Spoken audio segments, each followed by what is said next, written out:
Hi, it's Dayla Swords, and I will be talking about three novels from our American novel class.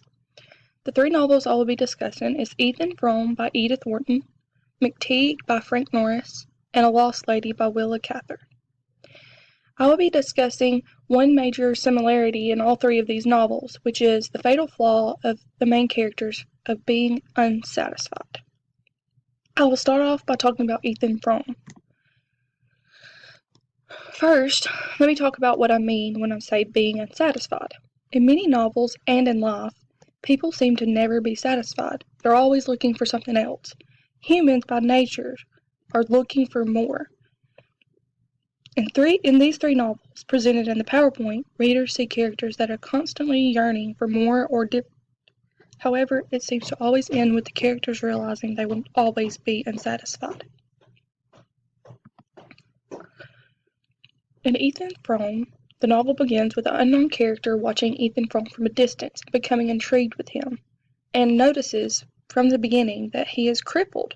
He begins getting rides from Ethan, and the two strike up a friendship. Eventually, as the days go on, Frome invites him to stay with his family one night because of bad weather. The unnamed character steps into the Frome's house and automatically hears a woman yelling. The story then flashes back to 24 years earlier, then tells the story of Ethan Frome.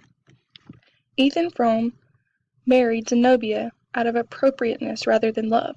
She had been taking care of his sick mother the last time right before she died, and he felt like it was appropriate and right for him to marry her. Zenobia was also often sick and needed care, which is something that intrigued Ethan Frome. We'll get into more of that later. Zenobia's cousin Maddie lost both of her parents and was taken in by Zenobia and Ethan to help with them. She was there to help Zenobia through her sicknesses. Maddie was a pretty young teenager, and soon Ethan found himself falling in love with her. One night, Ethan went to pick up Maddie from her dance and was watching her through the window. He realized he was jealous of a boy talking to Maddie. The boy asked Maddie to come back with him, but she declined and went with Ethan. Maddie and Ethan took off walking, and it seemed more of like a romantic stroll for the two. When they got home, they went to unlock the door, and the mat that covered the key, it wasn't covering it, like always. Zenobia also, when she finally unlocked the door, seemed to be suspicious of the two. The next day, Zenobia announces that she will be gone for the night. Readers kind of see that this is her way of testing them. Of course, they fail. Ethan and Maddie take the advantage and they have a romantic dinner. During the dinner, the cat comes in and accidentally breaks an important plate of Zenobia's that she got for her marriage. When Zenobia returns, she knows something has happened and becomes very angry and tells Ethan she is planning to kick out Maddie. Ethan is devastated about Maddie being kicked out, but cannot change Zenobia's mind. He decides to walk Maddie to the train station, where they have a conversation, and Maddie suggests that they sled down the dangerous hill that was previously stated in the story to have a elm tree at the bottom that was deadly. Ethan agrees and they sled down the hill. However, they do not die. The story then flashes back forward, and the unnamed character steps into the room. He sees Ethan, Zenobia, and Maddie. They are all bickering, and Ethan is crippled. And it comes to find out that Ethan was crippled from the sled wreck, and Maddie was paralyzed. This left Zenobia to have to take care of both of them. The family really is just very unhappy and just dealing with each other. So let's talk about Ethan Frome and him being unsatisfied. In this novel, the unsatisfied character is Ethan Frome. Readers see from the beginning that Ethan was a caring and nurturing person, sometimes to the extreme, and it made it a flaw. He hated to think of any kind of creature in pain or person in pain, and that's kind of what drew him to go ahead and marry Zenobia, even though he didn't love her. He couldn't imagine her being abandoned while she was sick. He soon becomes unsatisfied with their marriage because of the fact that he's not in love with her, and he sees himself falling in love with Maddie, a younger, prettier teenager that was very different from Zenobia. By the end of the story, we see that Ethan is so unsatisfied and can't find a way out that he's willing to kill himself. Since he cannot be with Maddie, he wouldn't do it out of guilt for leaving Zenobia. Readers see that from Ethan, being unsatisfied or unhappy can lead someone to a tragic and over-dramatic decision. Readers might think, why would he kill himself just because he couldn't be with the girl? But for him, that was his only way out. Okay, on to McTeague. So McTeague is about a man, and it starts off telling you that, McTeague is this oversized, unintelligent man that owns a dentist practice. His best friend Marcus brings in his cousin Trina to get her teeth cleaned. McTeague is attracted to Trina, and so is Marcus. But Marcus steps aside and allows McTeague to go after her. Trina at first turns McTeague down, but finally she agrees to marry him, and Trina ends up winning a $5,000 lottery. Later on in the story, Trina's mom announces their engagement, and it is noticed that Marcus doesn't celebrate this. He is a little bit jealous of their relationship, but more so of the $5,000 McTeague just stepped into. After their wedding, the couple is happy, but they're often stressed. There's a lot of drama that comes along with their relationship. Trina becomes very overbearingly obsessed with saving their money. She won't let anybody spend it, and she hides it and gives it to her uncle to invest, and very uptight about her money. Also, McTeague and Marcus constantly run into each other because they know the same people, and it often leads to physical fights that have to be broken up. Many times Marcus is, left with broken bones because of how big McTeague is. Marcus secretly, as revenge, turns McTeague into the authorities for running a dental practice without a license. This is kind of like the ultimate jab at McTeague. McTeague loses his job, causing their family to lose the main source of income. As McTeague's trying to find a job, Trina's still being very overbearing with her money. When the maid, Maria, is killed by her husband Zerko, Trina convinces McTeague to buy their abandoned house to save the money. This is kind of where readers see their marriage just go even farther down. McTeague begins to abuse Trina. He hits her in her sleep while she's having bad dreams. He bites her fingers. And he finally becomes fed up with her and his life. So he steals her money and runs off. He comes back when he runs off out of money, but Trina refuses him, and he's so angry that he kills her and runs off. The story ends with McTeague being found by Marcus. They fight, which results in a fatal blow to Marcus, which, like we saw in earlier fights, McTeague always won. However, Marcus always seemed to outsmart McTeague, and what he did when he was dying is he handcuffed himself to McTeague, which ultimately would lead to his death because he would be trapped in a desert with a dead body attached to him. So, McTeague is the one in the story that is the satisfied one.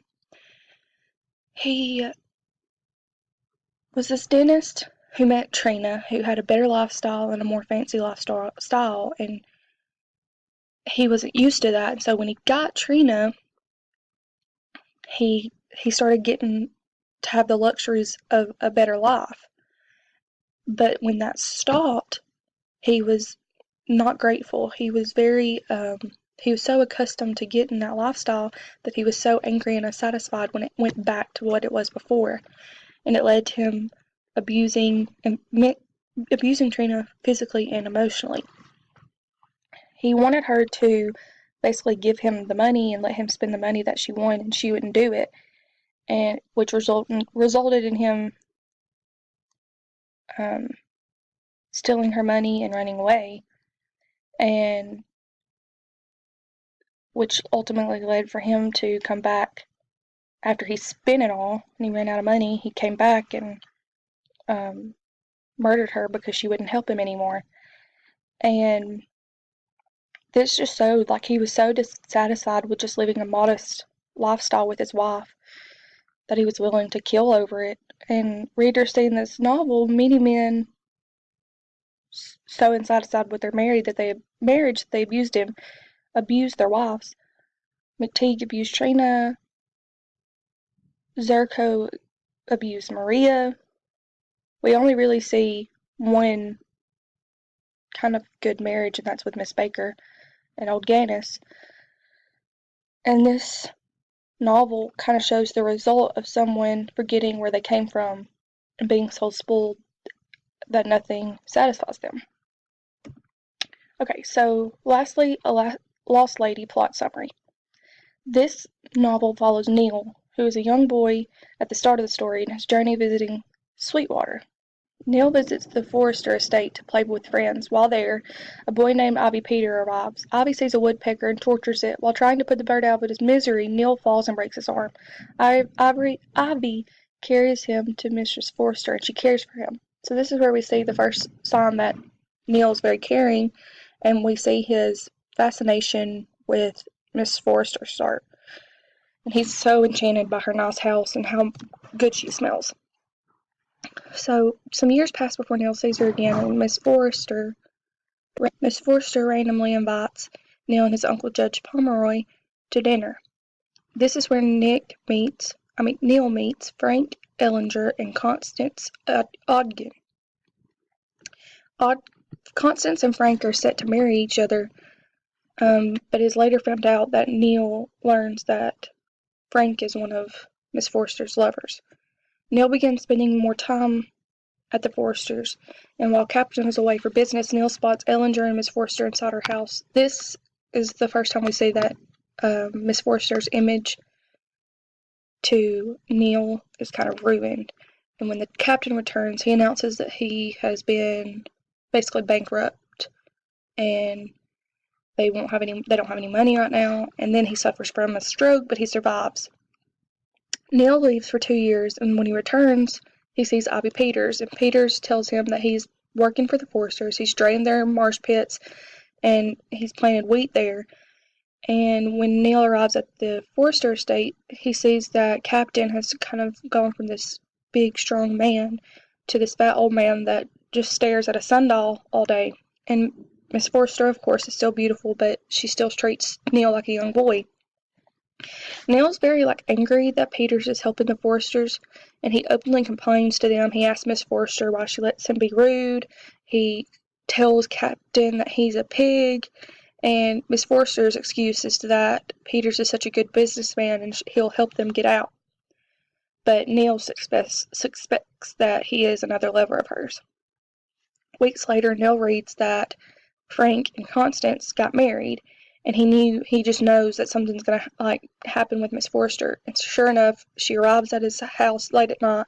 She's hysterical, she's crying, she wants to make a long distance phone call to Frank, which has to go through a phone operator. So Neil's worried that the phone operator's gonna listen in. So when Miss Forrester goes crazy, Neil cuts the wires in fear that the phone operator, was listening in. Captain suffers from another stroke, and Miss Forrester can no longer care for him alone. So some of the ladies move in, but they're really just there to get the gossip. Neil puts off college for another year so that he can stay around. The captain ends up dying. Miss Forrester switches up lawyers and begins having a men at her house, and Peter is always there, and the townspeople talk about it. Well, she finally invites Neil over and tells how the captain saved her, and that's how they met, and they ended up getting married. And Neil decides to finally leave and goes to tell Miss Forrester bye, but Peters is there, and he sees Peter all over Miss Forrester, and so he leaves without saying goodbye. Years later, Neil learns that Miss Forrester moved to California and then to Buenos Aires, and she married an English man and died 3 years later. So this is the one story that's actually the woman that's unsatisfied. So we see Miss Forrester. She's young and beautiful, but she can never be satisfied where she is at. She was in awe of Captain. We learn when she finally tells the story of how they met, but when she got him, she quickly wanted something different. And she had lovers, and then she met Frank, and he got married, and she went crazy because she didn't want him to move on because she couldn't move on. And so when Captain died, she pretty much could have got whatever man she wanted, but because she was still beautiful and men were always wanting her, and she had Ivy Peters, and he seemed to be a character that would do pretty much anything for her. But as we learned, she obviously wasn't satisfied with that. She moved and married an Englishman, and she shortly died after that. Readers gather from the story that Miss Forster was a young woman that did not want to